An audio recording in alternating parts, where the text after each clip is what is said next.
जौन गुप्त नाम से आवा नहीं रहा रुपया जौन फाट रहा और कहने मैं भोजपुरिया सुना जाए तो फिर 20 रुपया देवे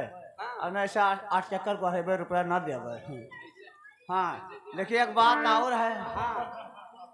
सभे गरमान हमारे ढोलिया काका नहीं गरमाने